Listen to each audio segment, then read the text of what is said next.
महकता दामन हिंदी कहानियाँ।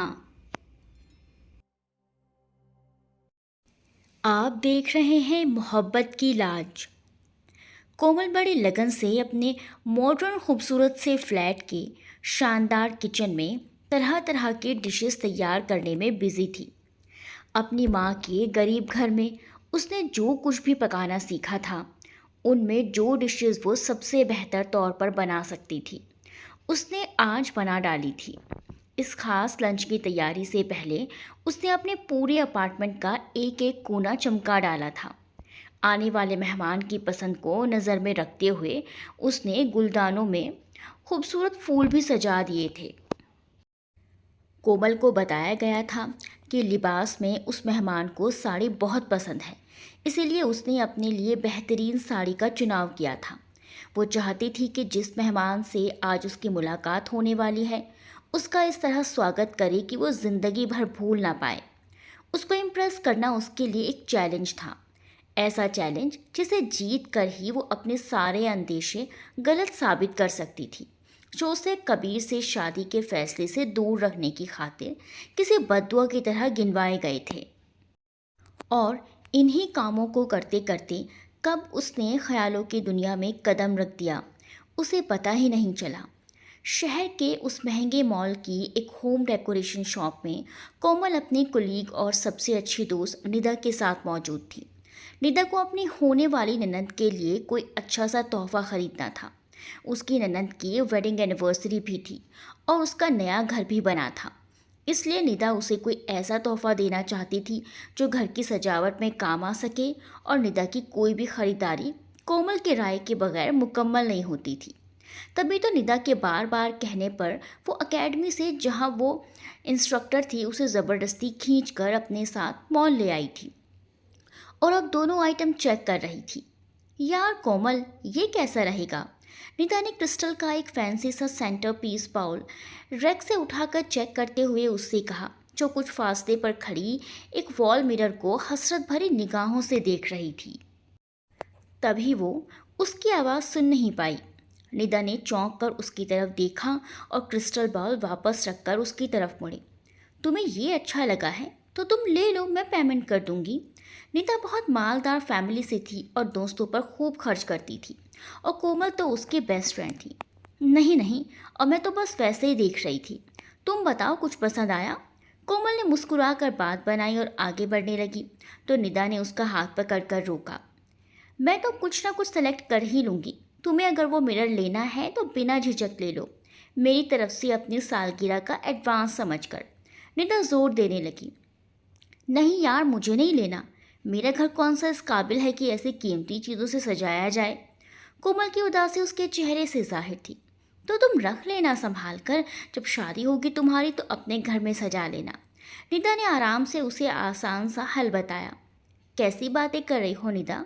क्या तुम नहीं जानती कि मेरी शादी किसी मिनिस्टर से नहीं होनी, जिसके महलनुमा बंगले के लिए मैं तुम्हारी तरफ से ये गिफ्ट कबूल कर लूँ?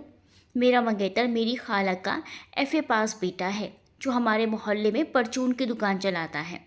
उसके छोटे से घर में मेरा ज़रा सा कमरा होगा, और उस कमरे के लिए ये कीमती मिरर लेना हिमाकत ही होगी। मजबूरन कोमल की ज़बान पर अपनी गरीबी आ गई।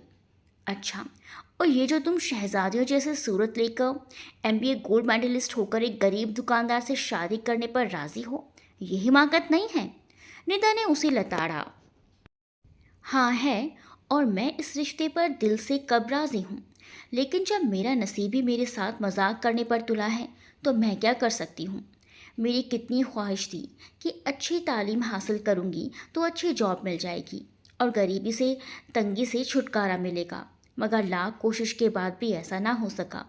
मजबूरन छोटी सी नौकरी करनी पड़ रही है, तुम तो जानती हो। कोमल के चेहरे पर और लफ्ज़ों में मजबूरी झलक रही थी।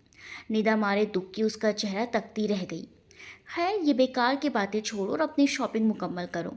काफ़ी देर हो चुकी है, अम्मी परेशान हो रही होंगी। इससे पहले कि निदा कुछ और कहती, कोमल ने उसका ध्यान दोबारा शॉपिंग की तरफ मोड़ दिया। वो दोनों शॉप के उस हिस्से की तरफ बढ़ गई जहाँ निदा ने वो क्रिस्टल बॉल देखा था। इस पूरे अरसे में वो दोनों ही ये नोट नहीं कर पाई थी कि उनकी बातें कोई और भी सुन रहा था। सुनने के बाद वो चोरी चोरी उनके पीछे लग रहा था। कुछ देर बाद उस शॉप से निकल निदा आइसक्रीम कॉर्नर की तरफ बढ़ गई और कोमल सामने रखी कुर्सी पर बैठ गई। तभी एक शख्स उसके सामने आकर खड़ा हुआ। ये लीजिए, एक खूबसूरत सा विजिटिंग कार्ड कोमल की तरफ बढ़ाते हुए उसने बड़े कल्चर्ड अंदाज में कहा। यह वही था जो उनका पीछा कर रहा था। कोमल ने चौंक कर उसे देखा और देखती रह गई। क्या शानदार पर्सनैलिटी थी। कोमल को ऐसा लगा जैसे कोई शहजादा उसके सामने आ खड़ा हुआ हो। मेरा नाम मीर कबीर अली है। ये मेरा विजिटिंग कार्ड है। मेरी कंपनी में असिस्टेंट मैनेजर की पोस्ट खाली है। आप चाहें तो अपना सीवी सबमिट करा सकती हैं। मुझे लगता है गोल्ड मेडलिस्ट हमारे काम आ सकती है। वो अपना कार्ड थमाकर उसे हैरान छोड़ गया। जाते वक्त उसके होंठों पर खूबसूरत सी मुस्कुराहट कोमल ने ख़ास तौर से महसूस की थी। उसे लगा जैसे वो कोई ख्वाब देख रही है। कहाँ खोई हो तुम? निदा आइसक्रीम लेकर आई थी। कोमल चौंक पड़ी। ये कौन जवान था, क्या कह रहा था? निदा ने बैठते हुए उसे कप थमाकर पूछा।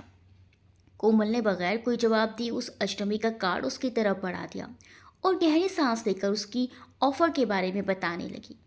जाने कौन था वो शख्स? उसने मुझी को क्यों दिया अपना कार्ड? ऐसे भला कौन नौकरियां बांटता फिरता है? कहीं वो कोई फ्रॉड ना हो या कोई फ्लर्ट जिसने शायद मेरी और निदा की बातें सुन ली थी और मुझे फंसाने की खातिर मेरी कमज़ोरी यानी अच्छी जॉब के लालच का पत्ता फेंका।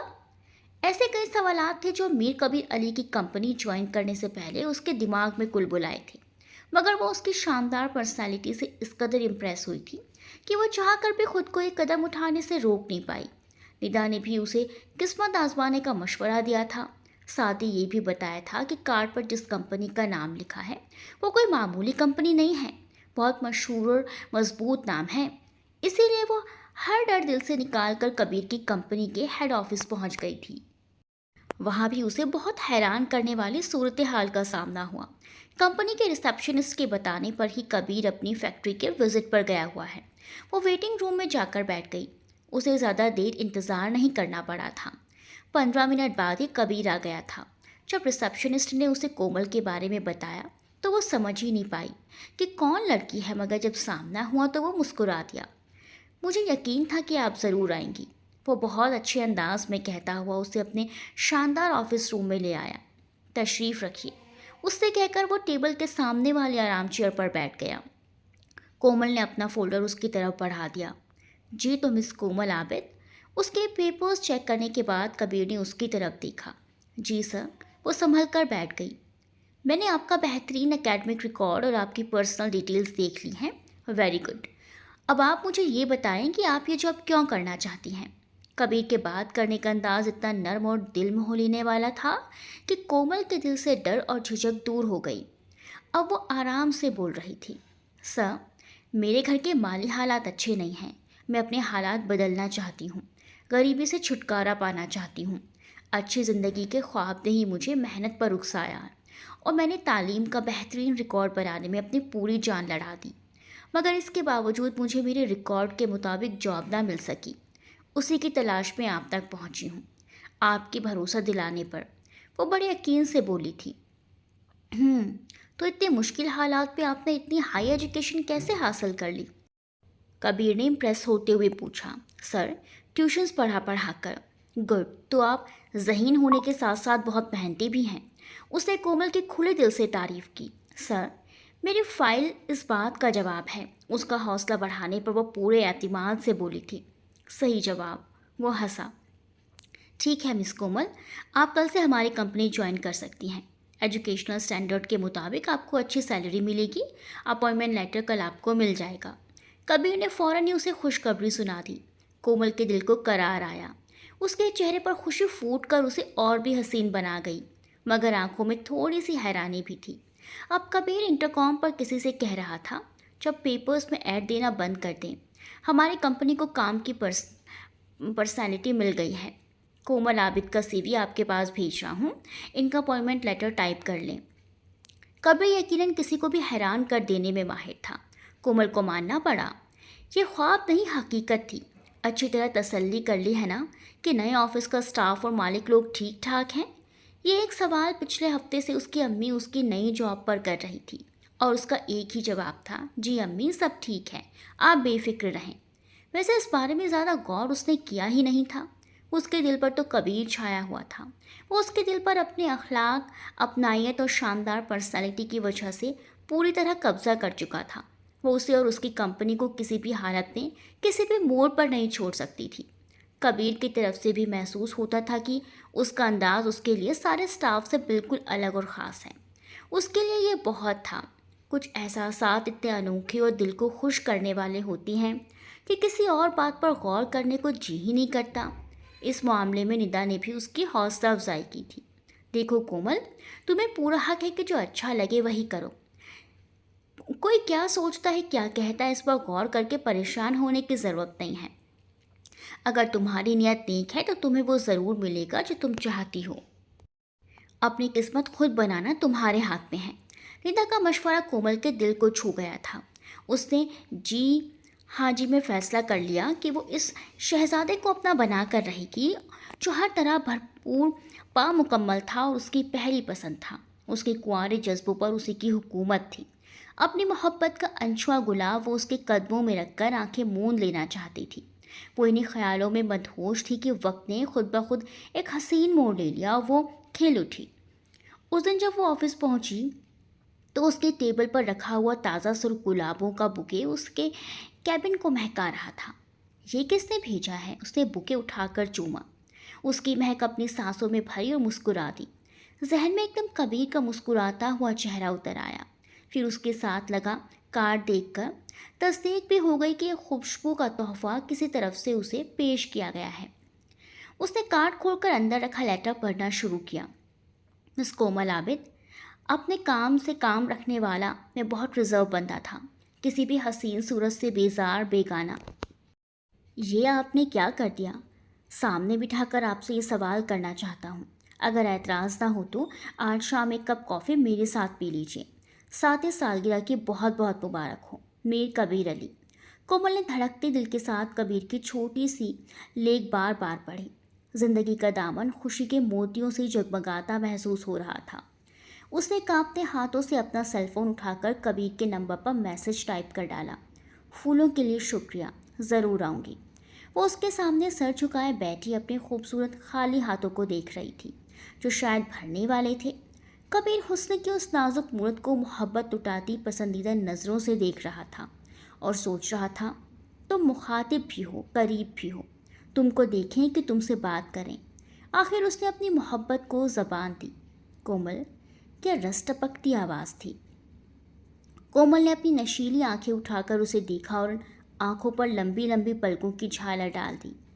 कोमल, उसने फिर पुकारा, मैं आपसे मोहब्बत करने लगा हूँ। वो मोहब्बत जो कभी किसी से नहीं की। क्या तुम मुझे मेरी मोहब्बत का जवाब मोहब्बत से दे सकती हो? कबीर ने आंस भरी निगाहों से उसे देखा तो उसने पलकों की झालर उठाई और उसके गुलाबी होंठों से सिर्फ इतना निकला, जी शुक्रिया। कबीर ने इत्मीनान की गहरी सांस ली। मैं आपसे शादी करना चाहता हूँ, कबीर ने आगे कहा तो कोमल के दिल की अजीब सी हालत हो गई। यही तो वो खुद भी चाहने लगी थी, मगर उसका ख्वाब इतनी आसानी से पूरा हो जाएगा ये तो उसने सोचा भी नहीं था। आप सर, क्या आप वाकई मुझे इस काबिल समझते हैं? कोमल के होंठ फड़फड़ाए, आवाज़ कांपी।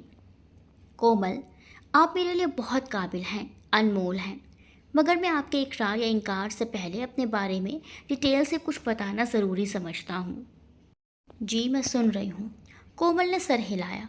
कोमल, इस सच्चाई में कोई शक नहीं है कि मैं आपको दिल से चाहता हूँ और दिल ही से अपनी ज़िंदगी बनाना चाहता हूँ, मगर मेरे साथ एक प्रॉब्लम है। मैं शादीशुदा हूँ और 2 बच्चों का बाप भी। ये सुनते ही कोमल को ज़बरदस्त झटका लगा था।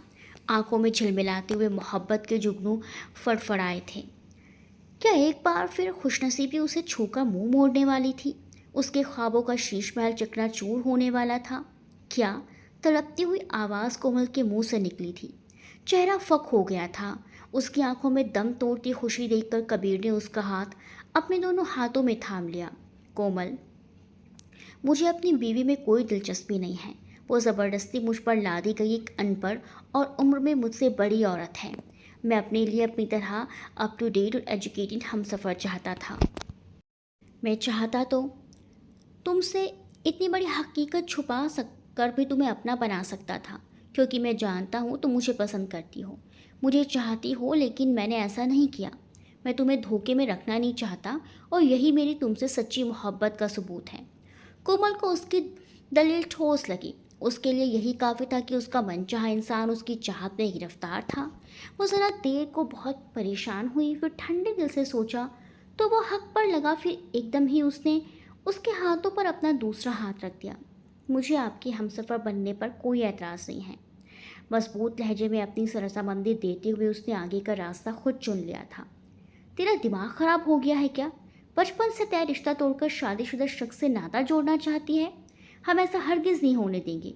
उसका फैसला सुनकर उसकी माँ का वही रिएक्शन था जिसकी उसे उम्मीद थी, और इसका जवाब भी उसने सोच रखा था। मुझे आपसे यही उम्मीद थी, मगर मैं अपना फैसला बदलने वाली नहीं हूँ अम्मी। उसने बड़े सुकून से सहूलियत से अपना ख्याल बता दिया।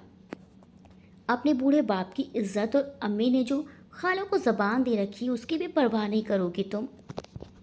उसके हटीले अंदाज पर उसकी बड़ी बहन जज्बाती होकर बोली, नहीं, मैं ऐसी बेवकूफ़ी हरगिज़ नहीं करूँगी। रिश्तों की लाज रखकर मुझे घाटे का सौदा नहीं करना। छोटे से दुकानदार से ब्याह कर मुझे अपनी तालीम और ज़िंदगी बर्बाद नहीं करनी। खुद खुद कर नहीं जीना मुझे। कुदरत ने मौका दिया है तो सुख की सांस क्यों ना लूँ? उसकी आवाज़ में किसी भी तरह का लचक या कमज़ोरी नहीं थी। देख लो, ये बड़े लोग औरत को खिलौना समझकर खेलते हैं। जी भर जाता है तो खिलौना कूड़े में फेंकने इन्हें देर नहीं लगती। बहन ने उसे डराना चाहा। ये तुम्हारा ख्याल है? सभी बड़े लोग एक जैसे नहीं होते, और मुझे अच्छे बुरे की परख मेरी तालीम ने सिखा दी है। चेहरा पढ़कर बता सकती हूँ कि कौन कैसा है। कोमल का अंदाज बहुत ठोस था। बहन आगे कुछ ना कह सकी, मगर इतना ज़रूर पूछा, क्या उसके माँ बाप राज़ी हैं इस रिश्ते पर? बाप नहीं है, मगर माँ की इजाज़त लेकर ही वो मुझसे शादी कर रहा है, कोमल ने बेखौफ होकर बताया। इसके बाद बाप ने भी उसे समझाने की कोशिश की थी, मगर उसने अपनी दलीलों से उन्हें भी खामोश कर दिया। उनकी नाराज़गी तो ख़त्म नहीं हुई, मगर उन्होंने भड़क कर सारे मोहल्ले में तमाशा बनाना भी मुनासिब न समझा और बेटी को उसके हाल पर छोड़ दिया। क्योंकि वह दूध पीती बच्ची नहीं, एक पढ़ी लिखी, बालिग और समझदार लड़की थी। निदा के घर में वो आराम से बैठी थी। इसी घर से कोमल का निकाह सादगी के साथ होना था और उसके माँ बाप की मौजूदगी में होना था। यही तय पाया था। यार कौमी, तुझे कबीर की मोहब्बत पर भरोसा तो है ना? निदा ने उसे चाय का कप थमाते हुए पूछा। भरोसा ना होता तो निकाह पर राजी कैसे होती? कोमल चाय का सिप लेकर आराम से बोली। कहीं ये तुम्हारी अंधी मोहब्बत तो नहीं बोल रही? निदा मुस्कुराई। मेरी मोहब्बत को अंधा ना कहो। ये सच्चाई है कि कबीर झूठ नहीं बोलता। उसकी मोहब्बत में ज़रा सा भी खोट होता तो वह बड़े आराम के साथ मुझसे अपनी शादी छुपा जाता, बीवी बच्चों का जिक्र तक ना करता। मुझे शहर से दूर अलग कोठी में भी रख सकता था। कोमल कबीर की वकालत करती चली गई। वो उस वक्त टेरिस को जाने वाली सीढ़ियों पर बैठी मज़े से बातें कर रही थी। कोमल बहुत खुश थी और निदा उसकी खुशी में खुश थी। कोमल उसकी इकलौती और गहरी दोस्त थी। वो उसके लिए कुछ भी कर सकती थी। उसने कोमल की खातिर कबीर के बारे में पूरी छानबीन कर ली थी। वो वाकई गुड कैरेक्टर का बंदा था। वैसे मुझे ताज्जुब भी होता है और खुशी भी कि तुम्हारी तकदीर ने कैसे एकदम ही पासा पलटा है। बस अल्लाह करे सब खैरियत से तुम अपनी मंजिल पालो। निदा ने बड़े खुलूस से दुआ की थी और उसकी वो दुआ कुछ ही घंटों बाद कोमल के हक में कबूल हो गई। कबीर ने अपना कहा पूरा किया। सूरज डूबने से पहले ही दोनों का कुछ करीबी लोगों के सामने निकाह हुआ और वो हसीन रिश्ते में ज़िंदगी भर के लिए बंध गए। उस शहजादे को पाकर कोमल की खूबसूरती और निखर गई थी। निदा सच ही कहती थी, कुदरत ने उसे इतना हुस्न दिया था, वो किसी आम से दुकानदार के लिए नहीं थी। उसे छोटी सी कुटिया में नहीं, महल में रहना था। महलों की शहजादी बनना था और वो बन गई थी। निकाह के कुछ ही दिन बाद कबीर उसे हनीमून के लिए पेरिस ले गया। कोमल ने सोचा भी नहीं था कि वो इतनी हसीन जगह की सैर करेगी, जहाज़ों में घूमेगी, शानदार होटलों में ठहरेगी। कबीर उसकी सारी हसरतें पूरी कर रहा था।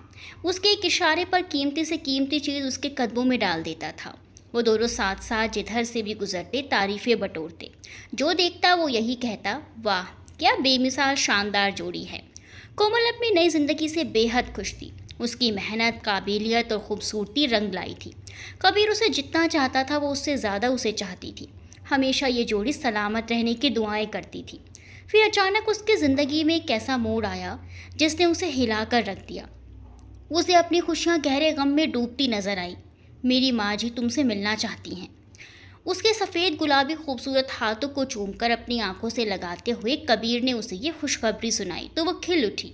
ज़रूर, मैं उनका ज़बरदस्त इस्तकबाल करूंगी, खुशी से नाचते हुए कोमल ने कहा। वो दोनों उस वक्त पेरिस से आने के बाद नए अपार्टमेंट में थे। यह अपार्टमेंट कबीर ने कोमल को मुंह दिखाई के तोहफे के तौर पर ख़रीद कर दिया था।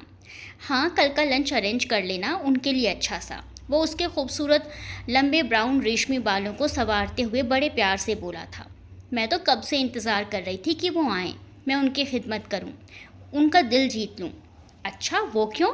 कबीर ने उसके बाल बिगाड़ते हुए दिलचस्पी से पूछा। इसलिए कि वो मेरी दूसरी माँ हैं। मैं उनकी पसंदीदा बहू बनना चाहती हूँ, उनकी बेटी बनना चाहती हूँ। बहुत खूब, तुम तो बड़ी समझदार हो गई हो, कबीर खुश होकर बोला। क्या मैं पहले समझदार नहीं थी? ना समझ होती तो आपका प्यार कैसे पा सकती थी? कोमल ने हाथ बढ़ाकर कबीर के बाल बिखरा दिए। वाकई तुम हसीन भी हो और समझदार भी हो, मगर देखो हमेशा वफादार भी रहना, वरना मैं मर जाऊंगा। ये क्या कह रहे हो? कोमल खफा हो गई। मैंने आपका साथ एक दो दिन के लिए नहीं, सारी ज़िंदगी के लिए चाहा है, और इसे साबित भी कर दूंगी। आइंदा कोई ऐसी बुरी बात मुंह से ना निकालना। मरे आपके दुश्मन। अच्छा अच्छा ठीक है, सॉरी, कान पकड़ता हूँ। कबीर ने अपने कान पकड़ने के बजाय उसके कान छुए तो वह हंस पड़ी।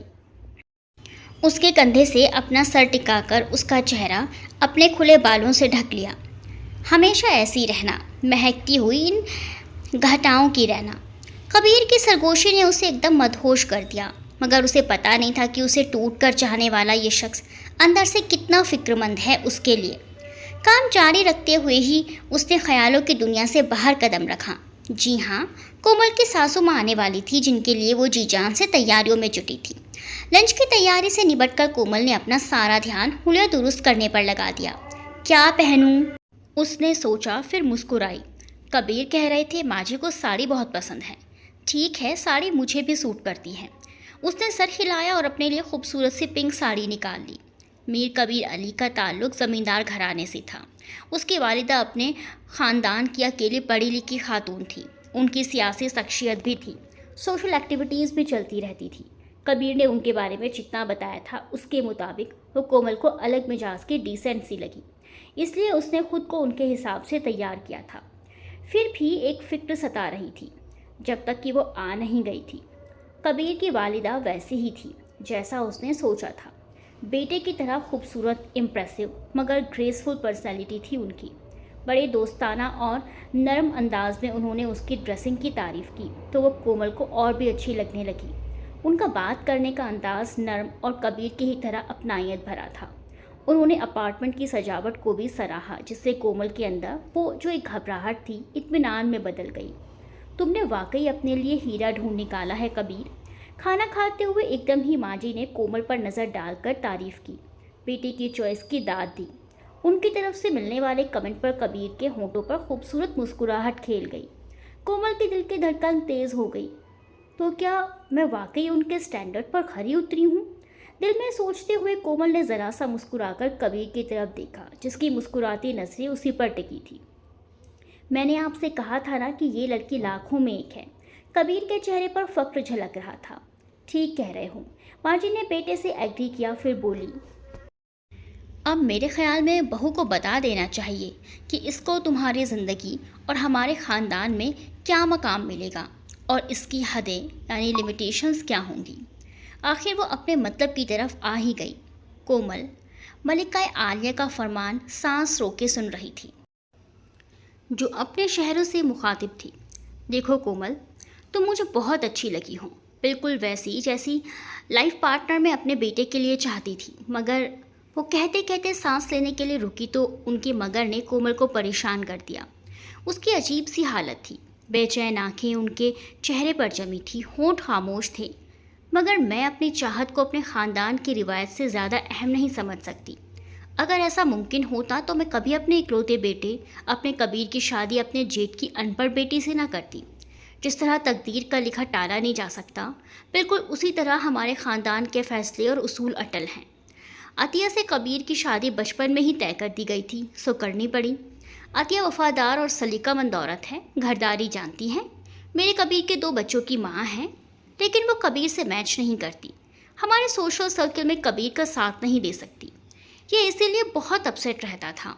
अतिया इसे पसंद भी नहीं थी, इसीलिए मैंने इसे मनपसंद शादी की इजाज़त दे दी। लेकिन दूसरी बीवी से इसे वंश बढ़ाने की इजाज़त नहीं दी जा सकती। पहली बीवी के बच्चे ही इसके वारिस हैं। वो हमदर्द और अच्छी लगने वाली खातून कोमल के कानों में तेज़ाब उड़ेल रही थी। तुम्हारी हैसियत और दर्जा दूसरा होगा, तुम कभी माँ नहीं बनोगी। उम्मीद है तुम्हें यह शर्त कबीर ने बता दी होगी। वो अपना फैसला सुनाकर चुप हो गई। हर तरफ सन्नाटा छा गया, मगर कोमल के अंदर तूफान आ गया। वो एकदम चीख पड़ी, मुझे ये शर्त मंजूर नहीं है। फिर उसकी आवाज़ वहाँ देर तक गूंजती रही थी, लेकिन सुनने वाला तो जा चुकी थी और उनका बेटा उन्हें छोड़ने गया था। वो अकेली बैठी अपनी मोहब्बत का मातम कर रही थी, रो रही थी, सिसकियाँ भर रही थी। कबीर जब माजे को छोड़कर वापस आया तो दिल को गहरा धक्का लगा। कोमल, उसकी जान, उसकी ज़िंदगी ड्राइंग रूम के सोफे पर बेजान सी पड़ी थी। वो उसे गोद में उठाकर बेडरूम में ले आया, उसे आराम से लिटाकर गौर से उसका उजड़ा उजड़ा उदास चेहरा देखने लगा। वो पता नहीं कितना रोकर, कितना सोग बनाकर और थक कर नींद की हालत में चली गई थी। उसके खूबसूरत चेहरे पर अब भी आंसुओं की चमक मौजूद थी। वो उसका चेहरा हाथों में कटोरे में लेकर एक देर तक बड़े दुख से देखता रहा। फिर उसके गाल थपथपाए तो उसने आंखें खोल दी और उस पर नज़र पड़ते ही तड़प कर उठी और दूर जा बैठी। अब वो दोनों हाथों से अपना चेहरा छुपाए बिलक बिलक कर रो रही थी। कोमल, मेरी ज़िंदगी, मुझे माफ़ कर दो। मैंने तुमको सब कुछ बता दिया था। बीवी बच्चों की हकीकत तक नहीं छुपाई थी। बस ये बात ना बता सका जो अम्मा की ज़बानी सुनकर तुम पर क़यामत टूटी पड़ी। प्लीज़ माफ़ कर दो। कबीर ने माफ़ी चाहते हुए उसकी तरफ हाथ बढ़ाया। मत छुए मुझे, आपने धोखा दिया है मुझे। वो एकदम तड़प कर बोली थी, मैं दूसरे दर्जे की चीज़ हूँ। वो अपनी आंखें रगड़कर आंसू पोंछते हुए गुर्राई। गुस्से से चेहरा तमतमाने लगा। उनको आता है प्यार पर गुस्सा, हमको गुस्से पे प्यार आता है। कबीर ने उसे शेर पढ़कर बहलाना चाहा। जाने मन, तुम गुस्से में और भी प्यारी लगती हो। आज तुम्हारा ये नया रूप देखा, अच्छा लगा। कुछ अच्छा नहीं है मुझ में। मैं दूसरे दर्जे की वो बुरी औरत हूँ जो कभी माँ नहीं बन सकती। आप ये बात छुपाकर मेरी नज़रों से गिर गए हैं। कोमल फट पड़ी। नज़रों से गिरा हूँ, दिल से तो नहीं। कबीर मुस्कुराया और हाथ बढ़ाकर उसे करीब कर लिया। पकड़ मजबूत थी। कोमल फड़फड़ा कर रह गई, मासूम कबूतरी की तरह। कबीर ने उसका माथा चूमा। कोई मेरे दिल से पूछे कि तुम क्या हो, ज़रा मेरी आंखों में देखो, तुम्हारे अलावा कोई नहीं। वो बच्चों की तरह उसे थपक रहा था। मैं नहीं देखती छोटी आंखों में अपना चेहरा। वो ठिनकी। गुस्सा कबीर के प्यार की गर्मी पाकर ठंडा पड़ने लगा था। कोमी, मेरी जान, दुनिया चाहे लाख तुम्हें दूसरा दर्जा दे, मगर मेरी मोहब्बत तुम्हें पहला दर्जा देती है। और वो ज़रा रुक कर उसे देखने लगा। उसकी नज़रें भी कबीर पर जमी थी। और कोमल के प्यासे होंठ फड़फड़ाए। और तुम माँ भी बनोगी। मैंने मोहब्बत की है, कोई मजाक नहीं। सच? वो एकदम खुशी से उछली और कबीर का चेहरा दोनों हाथों में लेकर पूछा। बिल्कुल सच। ये बताओ तुम्हें कितने बच्चे चाहिए? वो शरारत से मुस्कुराया। सिर्फ एक बेटी, 2 भाइयों की इकलौती बहन। वो भी तो मेरे बेटे हैं ना। आपके वो बच्चे भी मेरे हैं। माने खुशी के वो अपना दिल, अपनी ममता खोल कर सामने देख रही थी। उसकी मोहब्बत की अजमत को कबीर दिल ही दिल में सलाम कर रहा था। अचानक कोमल की खुशी को ब्रेक लग गई। वो उससे अलग होकर रोने लगी। मुझे डर लग रहा है, आप अपनी पुरानी ख़ानदानी रिवायत से बगावत नहीं कर सकते। वो वाकई बेयकीन थी। पगली बेगम, तुम्हारा कबीर इस पढ़े लिखे दौर का है, खुले दिल का बंदा है। वादा करता है सारी पुरानी रस्मों को तोड़ देगा और तुम्हें एक बेटी ज़रूर देगा। और वो इतना कहकर उसे समेटते हुए चुप हो गया। और कोमल ने बड़े शौक से पूछा, और उसे अपनी कोमल की तरह ज़हीन, प्यारी और काबिल ज़रूर बनाएगा? सच? कोमल खुश होकर उससे लिपट गई, क्योंकि वो मजबूत था, सच्चा था, झूठ नहीं बोलता था। ये वो अच्छी तरह जानती थी। सच सच, मुच मुच, यानी कि सचमुच। कबीर ने उसे समेट कर नारा लगाया तो वो खिलखिलाकर हंस पड़ी। कबीर ने उसकी हंसी का साथ मोहब्बतों के हाथों संभल गया, निखर गया दिया, और यूं बिगड़ता हुआ मामला और आखिर बात बन ही गई। ऊपर वाले ने दोनों की मोहब्बत की लाज रख ली थी। अगर आपको हमारी ये कहानी दिल को छू गई हो तो चैनल को सपोर्ट ज़रूर करें। लाइक, शेयर और सब्सक्राइब करना ना भूलें, क्योंकि आपका साथ ही हमारी सबसे बड़ी ताकत है।